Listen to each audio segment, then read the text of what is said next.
Grandpa ushered me inside, clapping my back so hard I stumbled. The house smelled of smoke, meat, and something coppery brown. The furniture was old but sturdy, the kind that outlives generations. He gave me a tour, laughing and gesturing wildly, and I sat with them in the living room, dark from heavy curtains. Grandma brought me tea with trembling hands. The first few days were tolerable. Grandpa joked, smoked non-stop, and taught me woodcarving. He told stories to neighborhood kids who trickled in after school, 2 or 3 at a time.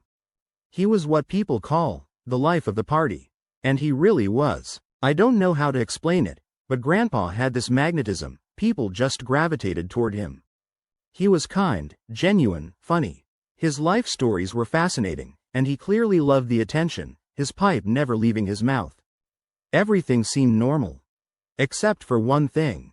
His appetite. He ate constantly. Bacon by the pound, bread by the loaf, pies in single sittings. Once, I watched him devour an entire rotisserie chicken and a pan of cornbread before dinner. He chewed loudly, wheezing, sweating, never stopping. Plates piled around him like building blocks, yet he always wanted more, licking plates, sucking grease from his fingers, gulping tea by the liter, nearly choking on it. Grandma brought out plates piled with pork chops, sausages, whole chickens, gravy boats the size of bowls, and he inhaled it all, groaning with pleasure. His face gleamed with grease. He didn't chew so much as engulf, as if tasting was optional. "You always eat like this?" I asked, half joking. He grunted around his pipe and patted his belly. "Big man needs big meals." I figured he just needed a lot of food. But not this much. All day, he only ate and smoked, barely able to move from his chair, just sitting in the kitchen, waiting for the next massive meal. Hell, I don't think I've eaten as much in my life as he did in one dinner. Still, evenings with him were fun, until the hunger returned. One night, Grandma caught me alone in the hall while Grandpa snored like a bear in the next room. "You need to leave," she whispered, her face pale, lips cracked. "While he's asleep, tomorrow, first thing." "But why?" She flinched at the sound of heavy footsteps.